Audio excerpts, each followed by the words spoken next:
pagi Mama. Selamat pagi, Izin mau Pak. wawancara Mama soal bagaimana Mama membuat suatu keputusan di dalam lembaga sekolah ini dan kemudian dasar-dasar pengambilan keputusannya seperti apa yang menjadi mendasari Mama untuk ambil keputusan tersebut.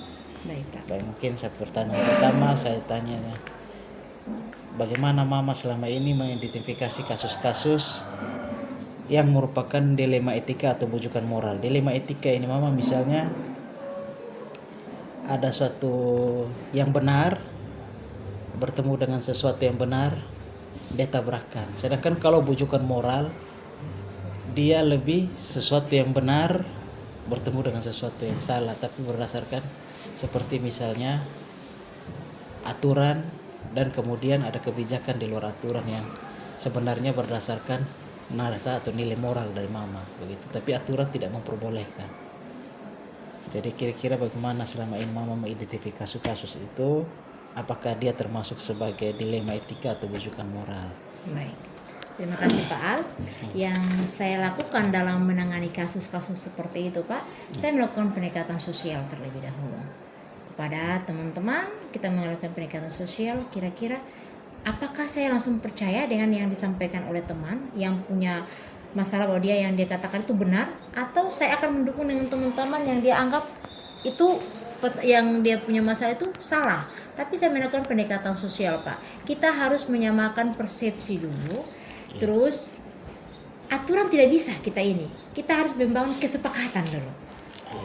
Penting itu aturan bisa jadi kesepakatan, Pak. Akhirnya menimbulkan suatu kebijakan yang akan saya ambil, bahwa saya tidak langsung menjudge si A salah dan si B benar. Tidak bisa.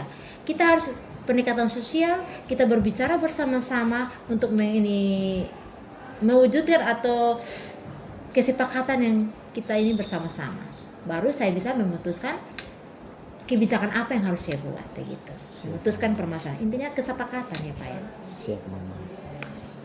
Pertanyaan kedua Mama, selama ini bagaimana Mama menjalankan pengambilan keputusan di sekolah, terutama untuk kasus-kasus di mana ada dua kepentingan yang sama-sama benar atau sama-sama mengandung nilai kebajikan? Baik, yang saya lakukan kalau sama-sama benar, saya harus melihat mana yang sangat emergensi, dalam arti memang dua-dua punya pemahaman itu benar. Tetapi kira-kira yang satu nih, kira-kira jangan sampai yang satu nih yang lebih mendekat, lebih pas begitu. Tapi bukan tidak menghargai semua, tetapi kembali lagi tadi, pendekatan sosial kita membicarakan bersama-sama. Jadi kayak misalnya dari dua ini mungkin sama-sama benar tapi lebih kepada situasi kondisi saat itu Mama ya. Bagaimana kita sesuai dengan kondisi. Kira-kira memang yang disampaikan oleh misalnya, yang disampaikan Pak Al benar, disampaikan oleh Pak Walker benar misalnya contoh. Tapi dari keduanya ini kita harus melihat gimana yang situasi yang paling emergensi yang harus kita ini, dan kita mengambil keputusan bersama tanpa mengurangi.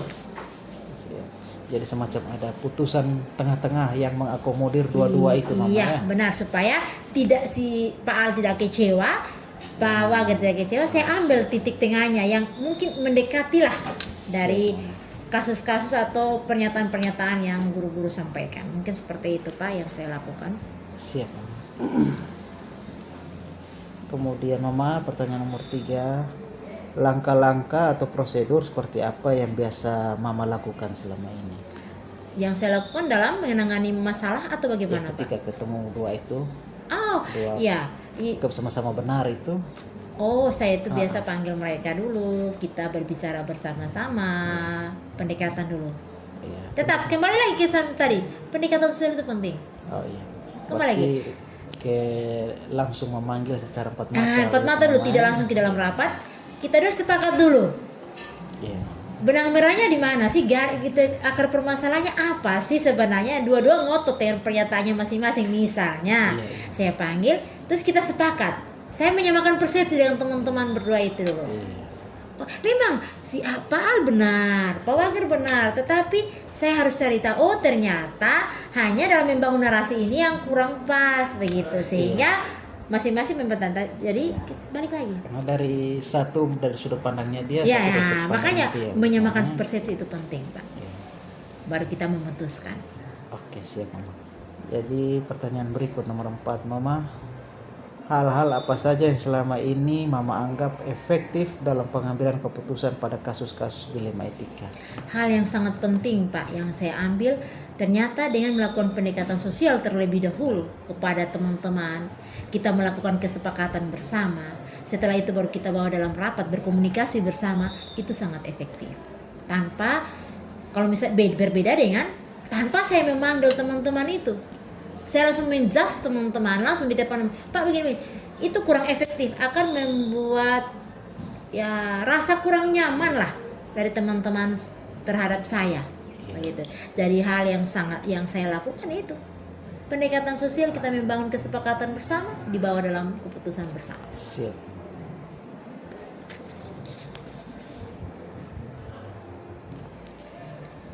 Nomor 5, Mama. Hal-hal apa saja yang selama ini merupakan tantangan dalam pengambilan keputusan pada kasus-kasus dilema etika? Tantangan yang paling berat jelas Pak adalah menyamakan persepsi, itu berat. Tantangan itu menyamakan persepsi. Persepsi itu kan karena masing-masing dengan karakter yang berbeda-beda.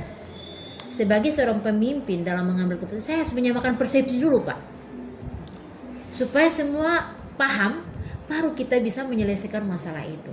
Tapi ingat Pak, tantangan itu bukan menjadi masalah bagi seorang pimpinan, tetapi tantangan itu dijadikan bahan dalam arti bagaimana caranya dia untuk menyelesaikan masalah itu, bukan menghindari masalah tersebut. Jadi tetap harus dibereskan. Harus dibereskan, tidak bisa dibiarkan saja. Kita harus mencari tahu akar permasalahan dan penyelesaian dengan bijaksana. Itu penting. Siap. Dengan melibatkan semua yang Iya, terlibat, Mama. benar Pak. Ya. Pertanyaan berikut, Mama. Apakah Mama memiliki sebuah tata kala atau jadwal tertentu dalam sebuah penyelesaian kasus dilema etika? Apakah Mama langsung menyelesaikan di tempat atau memiliki jadwal untuk menyelesaikannya sendiri dalam bentuk atau prosedur seperti apa begitu? Oh Pak, begini, kita lihat dari masalahnya apa, situasional.